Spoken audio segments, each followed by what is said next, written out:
యేసుక్రీస్తు శ్రేష్టమైన నామములో అందరికీ శుభాలు వందనములు తెలియజేస్తున్నాను.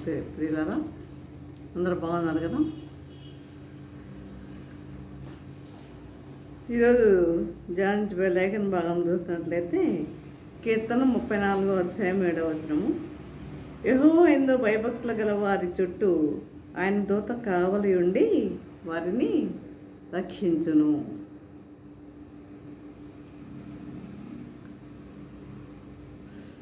ప్రార్థన చేసుకుందాం. పరిశుద్ధ ప్రేమ గల తండ్రి, నీ పరిశుద్ధ పాదం స్తోత్రం దేవా ప్రభా. తండ్రి దోగునాయ ప్రభా, సజీవులుగా విధానం పట్టిన ఆయన మీకు నమ్మున్నాయ ప్రభా. తుదులపై ఆసీనుడైన తండ్రి మీకే వందరములు స్తోత్రములు చెల్లించుకుంటున్నాము ప్రభా. తండ్రి ఇదిగో వాక్యం మేము ధ్యానించుకుంటుండగా తండ్రి మేము మాతో ఉండండి, మాకు జ్ఞానము అనుగ్రహించండి నేను ప్రభా. తండ్రి నీ బిడ్డలకు ఏమి తెలియజేయాలో అనేది మాకు నేర్పించండి నాయన ప్రభా. తండ్రి ప్రతి ఒక్కరి తండ్రి వినగల జీవులు గ్రహించగల మనసును వాక్యానుసారంగా జీవించే జీవితం దయచేయమని మా ప్రభు యేసునామమున బ్రతిమాలు వినమ్రంగా విడిపించున్నాము తండ్రి, ఆమేన్.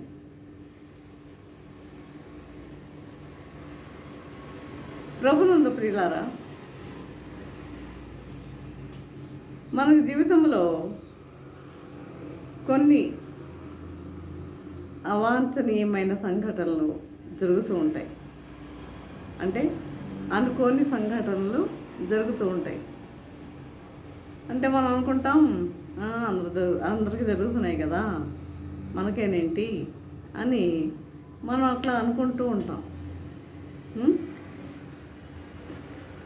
కానీ చూడండి, దేవుని వాక్యములో మారు మనసు పొందిన వారికి వాగ్దానాలు ఉన్నాయి. మారు మనసు పొందిన వారికి వాగ్దానాలు ఉన్నాయి. చూడండి, కీర్తన 91వ వచనములో దావీదు కీర్తనలో, నీ ప్రక్కన 1000 మంది పడినను, నీ కుడి ప్రక్కన 10,000 మంది కూలినను, ఏ అపాయము నీ యొద్దకు రాదు, ఏ తెగులును నీ గుడారమును సమీపించదు. ఏ తెగులును నీ గుడారమును సమీపించదు అని వాగ్దానం ఉన్నది కదా. ఒకసారి యుద్ధం జరుగుతుంది, ఒక చోట యుద్ధం జరుగుతున్నప్పుడు గుండు వచ్చి ఒక సైనికుడికి తగిలి ఆయన పడిపోయినప్పుడు ఆయన వెంటనే హాస్పిటల్కి తీసుకుని వెళ్ళారు. తీసుకుని వెళ్ళి అన్నీ చెక్ చేస్తారు, ఎక్కడ తగిలింది, ఎక్కడ గుండె ఎక్కడ శరీరంలోకి ఎక్కడికి పోయింది అని అన్నీ చెక్ చేస్తారు. కానీ అంతా చూసారు, కానీ ఆ యొక్క యూనిఫామ్కి మాత్రమే అది తగిలి ఉందన్నమాట. యూనిఫామ్కి అంటే ఆయన పాకెట్లో, ప్యాంట్ జేబ్ పాకెట్లో ఏముంది, పరిశుద్ధ గ్రంథం ఉంది. అది కొత్త నిబంధన గ్రంథం పెట్టుకున్నాడు ఆయన. అది ఆ గుండు శరీరంలోనికి వెళ్ళలేదు, శరీరంలోనికి దూసుకుని పోలేదు, కానీ అది ఎక్కడికి వెళ్ళింది, ఆ పరిశుద్ధ గ్రంథం వరకు వెళ్ళింది అంతే. అది కూడా ఆశ్చర్యం ఏంటంటే 91వ కీర్తన వరకు వెళ్ళి ఆగిపోయింది. ఆ కీర్తన దగ్గరే ఆగిపోయింది అది, ఆ గుండు. ఆశ్చర్యంగా ఉంది కదా. 91వ కీర్తన దగ్గరే అది ఆగిపోయింది. కాబట్టి ఎక్కడ మరి ఆయనకి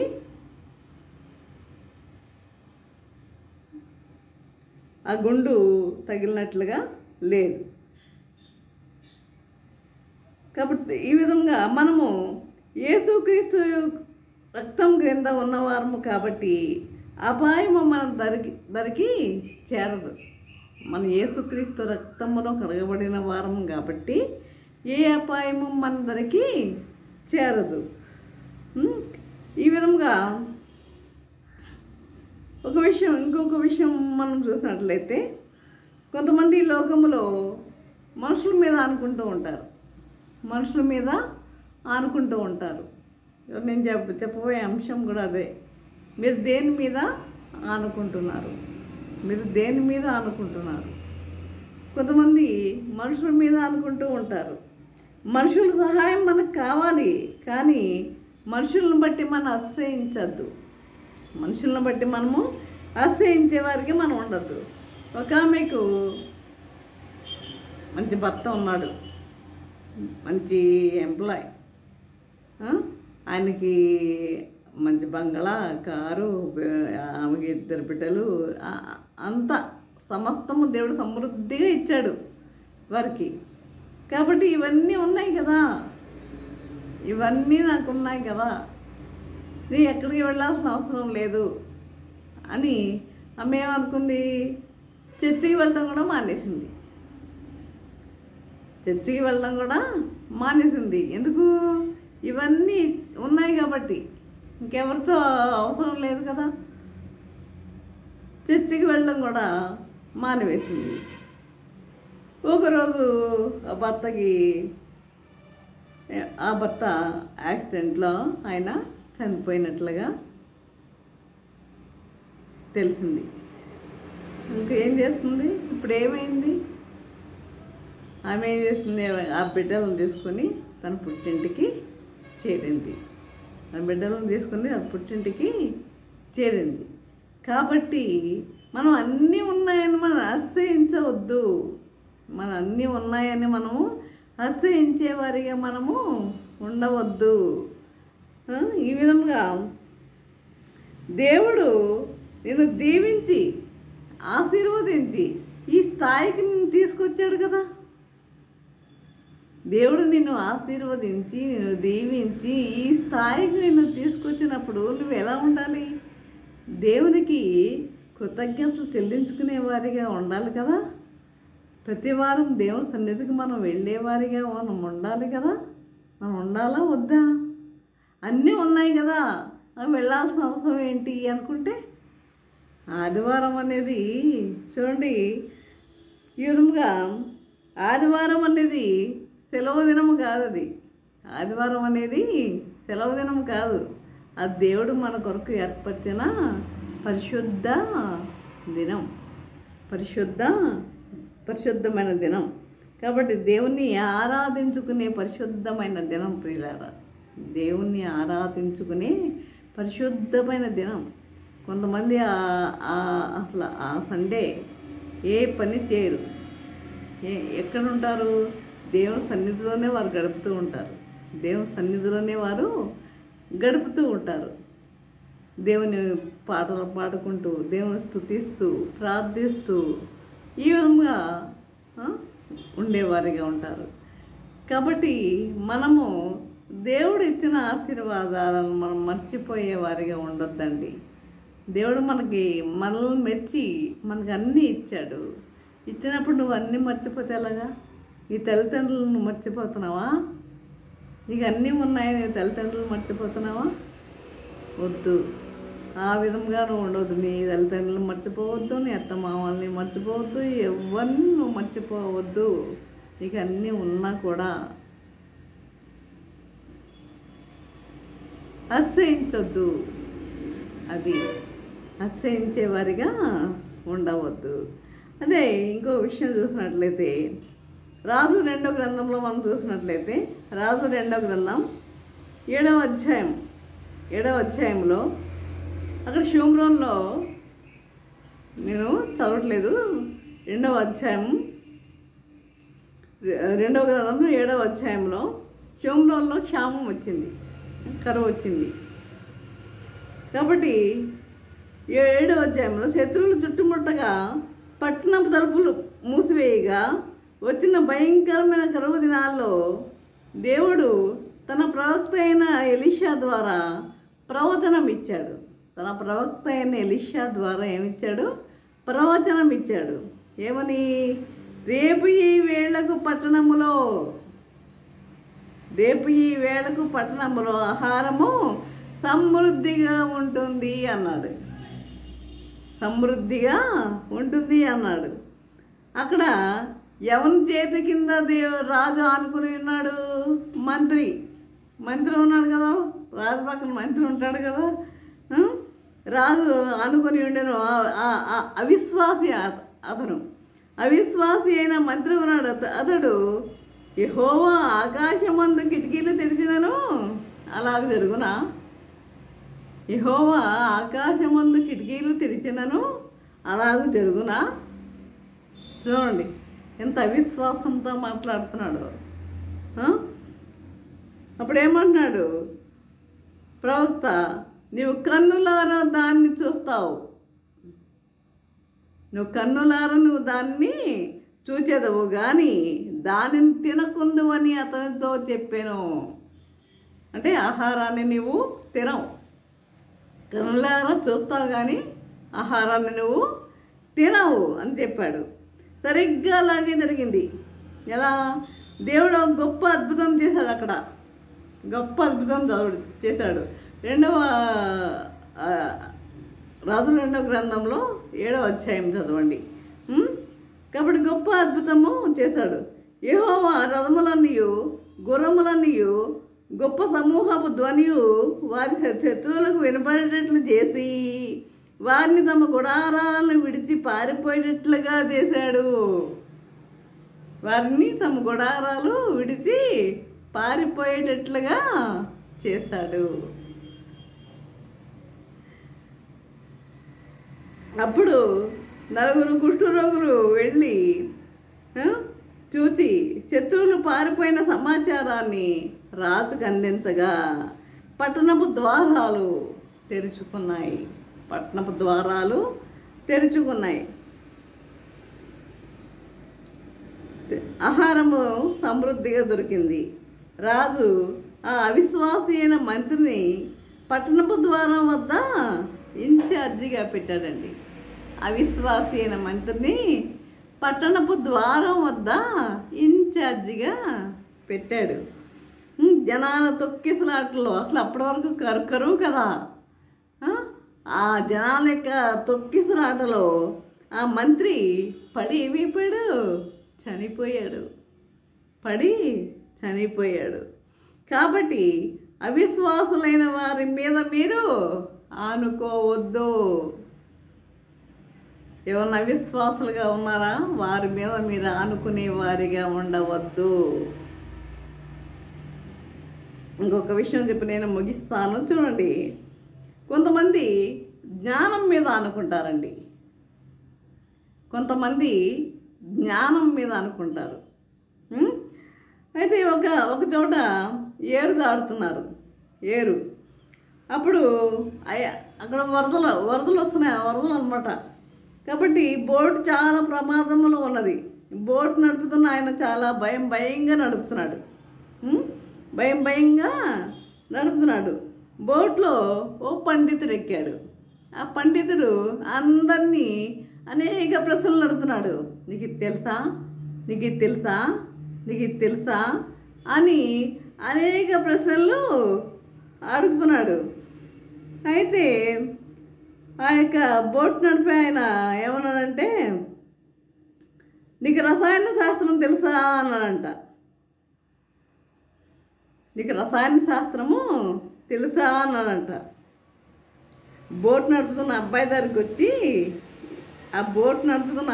వచ్చి ఈ పండితుడు, నీకు రసాయన శాస్త్రం తెలుసా అన్నాడంట.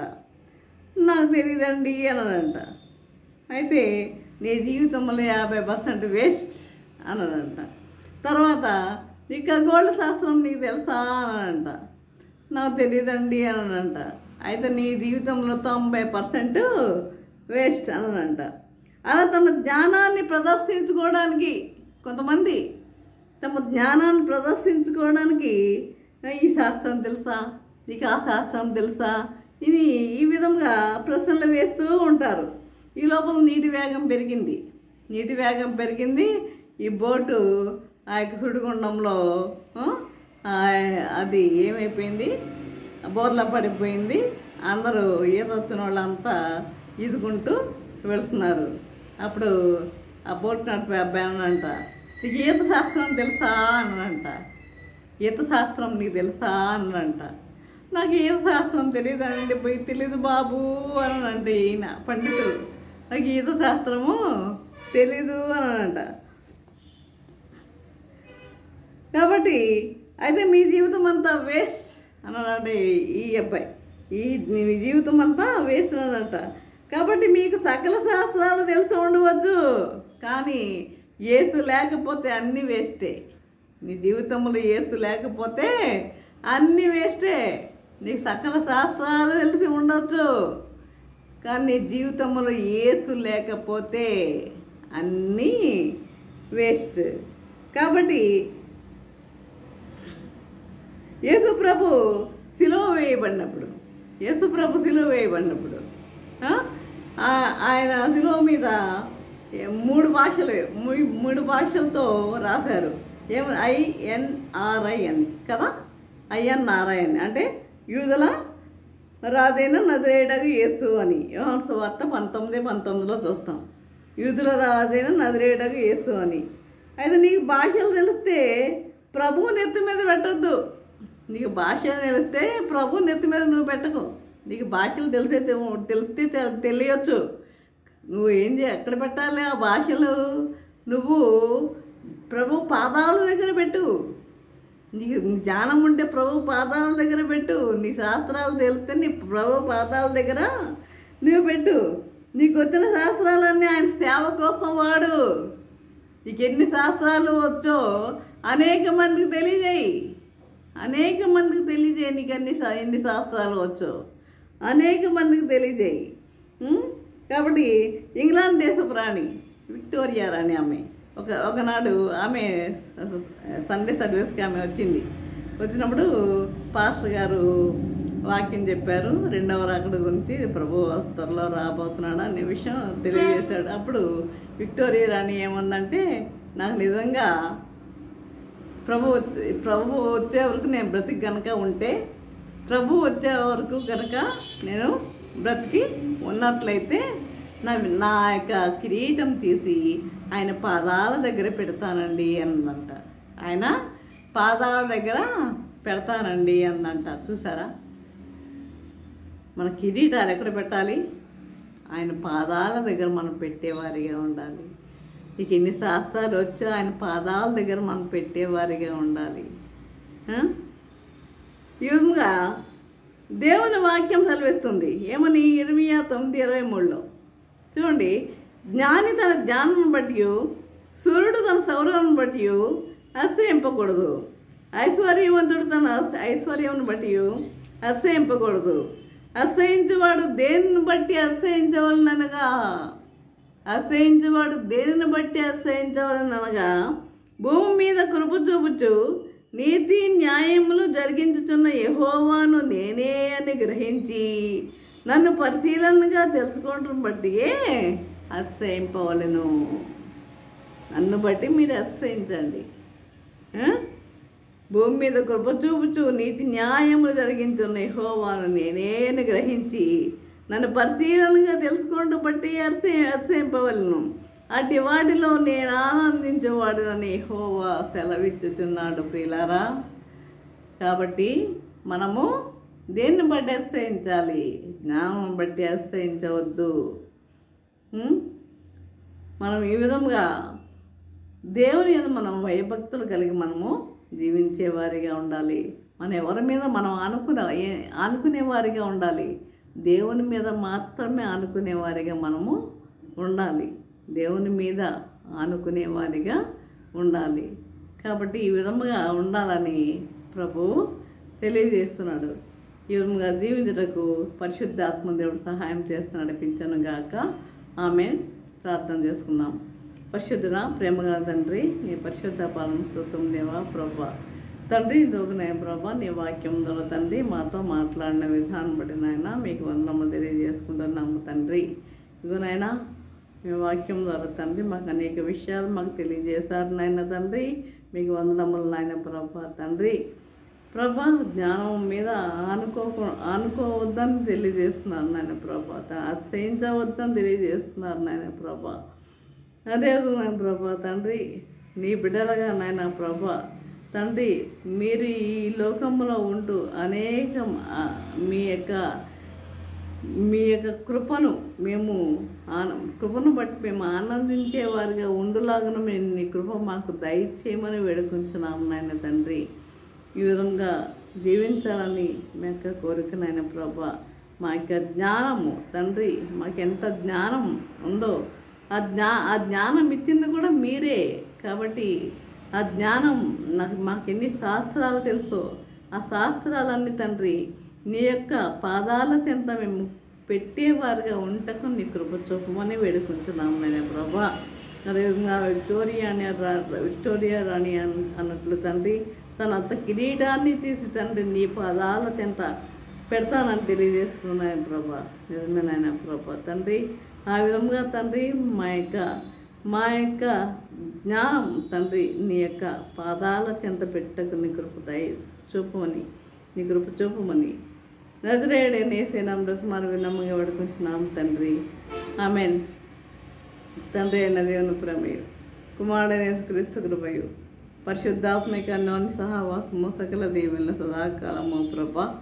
తండ్రి ఎంతమంది అయితే ప్రభా వాక్యం విని ఉన్నారో ప్రతి ఒక్కరికి తోడని నిల్చుండను గాక. ఆమేన్, ఆమేన్, ఆమేన్.